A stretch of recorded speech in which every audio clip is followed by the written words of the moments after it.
যেখানে দাঁড়িয়ে বর্তমানে দৈনন্দিন জিনিসের দাম আকাশ ছুঁই ছুঁই, সেখানে আবার ওষুধের দাম বাড়ছে।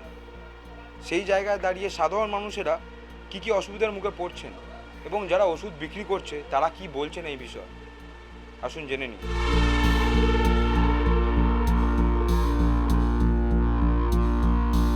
নিত্য প্রয়োজনীয় জিনিস তো দিনের পর দিন বাড়তেই চলেছে, কমছে না।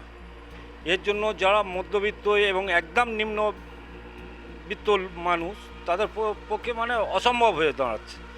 তাদের মানে যাদের দিন আনা দিন খাওয়া, তাদের পক্ষে একদম মারাত্মক অসুবিধার মধ্যে আমরা আছি। আমরা চাইবো যে যাতে এটাকে আরও সলভ করা যায়, সেটার জন্য আমরা অনুরোধ। বাজেট তো ছাড়িয়ে যাচ্ছে না, বাজেটের মধ্যেই থাকছে না। 748টা ওষুধের দাম বাড়বে শুনেছি, এখনও পর্যন্ত আমাদের কাছে তো নতুন মাল আসেনি। আসলে কাস্টমারকে বোঝাতে একটু অসুবিধা হবে, তারপরে দাম বাড়ার জন্য একটু সেলেও এফেক্ট পড়বে বেশি দামের জন্য। এখানে তো গ্রামের কাস্টমারই তো বেশি আসে, হসপিটাল চত্বর, সেই জন্য সেখানেও একটু অসুবিধা হবে, ব্যবসায় এফেক্ট পড়বে। আমাদের সাধারণ মানুষের হিসেবে অনেকটাই অসুবিধার মুখে পড়তে হচ্ছে, কেননা আমাদের মান্থলি একটা থাকেই যে আমাদের 3-4 হাজার টাকার ওষুধ একটা মানুষের থাকতেই পারে। সেখানে ওষুধের দাম বাড়ার পরে আমাদের অনেকটাই সম্মুখীন হতে হচ্ছে, খুব সমস্যার মুখে পড়তে হচ্ছে। আর তার মধ্যে বাজারে যা দৈনন্দিন জীবনে যা জিনিসের দামপত্র বাড়ছে, তো খুবই সমস্যার মুখে আমাদের পড়তে হচ্ছে। গরিব মানুষ যারা দিন আনে দিন খায়, তারা তো বাড়িতে হতে নিয়ন্ত্রণ করতে পারবে না। আমার কাছে বিশেষ অনুরোধ, জিনিসটা যেন ওষুধের ডিমান্ডটা যেন একটু কমিয়ে দেয়, যেন মধ্যবিত্ত মানুষ যে কিনতে পারে ওরম যেন করে।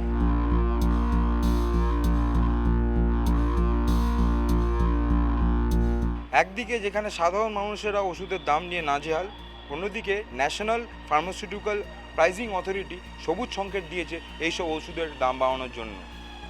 এর ফলে সাধারণ মানুষেরা বহু প্রশ্ন তুলছে। তাদের মধ্যে অন্যতম হলো, কেনই বা এই ওষুধের দাম ঘন ঘন বাড়ছে।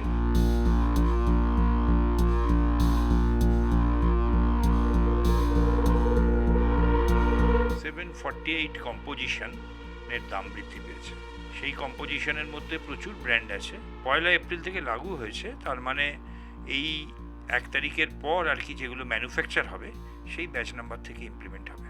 1.74% প্রাইস বেড়েছে বলা হচ্ছে, যেটা শুনতে 1.74, আপনি যদি 748 মলিকুলস দেখেন, তাতে এটা কয়েক কোটি টাকার ব্র্যান্ড, তার উপর 1.74 মানে প্রায় 2% বেড়ে যাওয়া সাধারণ মধ্যবিত্ত দেশবাসীর পক্ষে তো সমস্যা বটেই। এনপিপিএ এটা বাড়িয়েছেন। আমাদের যদি 100টা ওষুধ থাকে, তার মধ্যে 80টা ওষুধ হচ্ছে, 80% ওষুধ হচ্ছে আপনার যেটা টোটালি ডিকন্ট্রোল আইটেম। সেগুলো কোম্পানি যারা ম্যানুফ্যাকচার করে তারা দাম নির্ধারণ করে। আর যে 20% ওষুধ আছে কন্ট্রোলড আইটেম, যেটা সাধারণ মানুষের রোজকার দৈনন্দিন জীবনে লাগে, সেই ওষুধগুলোকে 20% যে ওষুধ আছে সেইগুলোকে এই যে বাড়ানো হলো, এটা যে কোনো লোকের পক্ষে একটা বিরাট বড় চাপ হয়ে গেল অর্থনৈতিক বাজেট, তার ওষুধ খরচা সংক্রান্ত ব্যাপারে। বেঙ্গল কেমিস্ট অ্যান্ড ড্রাগিস্ট অ্যাসোসিয়েশনের তরফ থেকে দীর্ঘদিন ধরে আবেদন করে চলেছি সরকারের কাছে যে ওষুধের ওপর থেকে সমস্ত ট্যাক্স, বৃদ্ধি তো দূরের কথা, সমস্ত ট্যাক্স অবলুপ্ত করা হোক। জিএসটি যদি এসেনশিয়াল কমোডিটির উপর অবলুপ্ত করা হয়, তাহলে পর দেশের মানুষ অনেক সস্তায় ওষুধ পেতে পারেন। আমাদের মতন লোক যারা কাজ করে সংসার চালাচ্ছে, ওদের জন্য তো অসুবিধাই। যারা লোয়ার মিডল ক্লাসের আছে, ওদের ভাবুন ওদের কতটাই অসুবিধা, যারা নিজের ডেলি বেসিসে ডেলি লাইফও চালাতে পারছে না।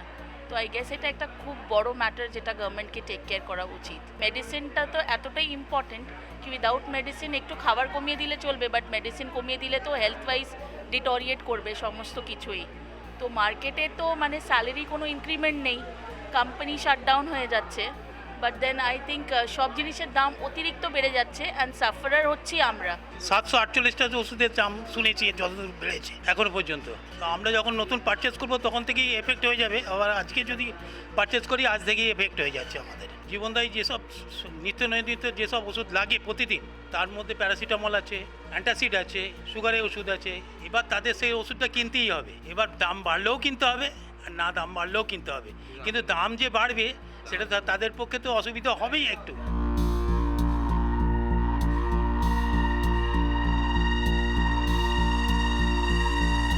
অসুবিধা তো প্রায় এখন আস্তে আস্তে সব জিনিসের দাম বেড়েছে, তার মধ্যে ওষুধ যদি ইনকেস হয়ে যায় তা আমাদের মধ্যবিত্ত ফ্যামিলিতে খুবই প্রবলেম হয়। কারণ একটা জিনিসের স্বভাবত আমি এখনই ওষুধ নিলাম, কেন আমার যে বাজেট সেটা থেকে অলরেডি বেড়ে গেছে, আমি সেটা কম করে আমাকে নিতে হয়েছে। তো এটা একটা বড় একটা প্রভাব তো পড়বেই।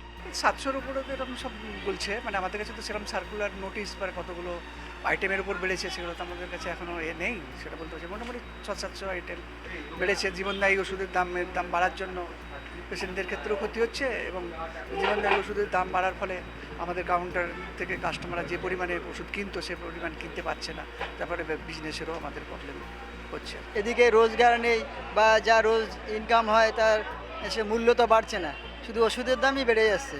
তাহলে সাধারণ মানুষ তো বিপদের মধ্যে পড়বেই।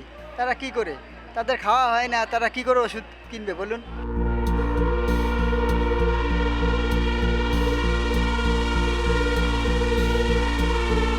ওষুধের দাম বৃদ্ধির ফলে একদিকে যেখানে সাধারণ মানুষেরা ওষুধ কিনতে গিয়ে বিভিন্ন সমস্যার সম্মুখীন হচ্ছেন, অন্যদিকে ওষুধ তারাও সমস্যার মধ্যে পড়ছে। তারা জানাচ্ছে যে আগের তুলনায় যে বিক্রি হতো তার থেকে অনেকটাই কম হবে। ক্যামেরায় চিরঞ্জিতের সাথে দেবপম্পাল, দেখতে থাকুন এস নিউজ।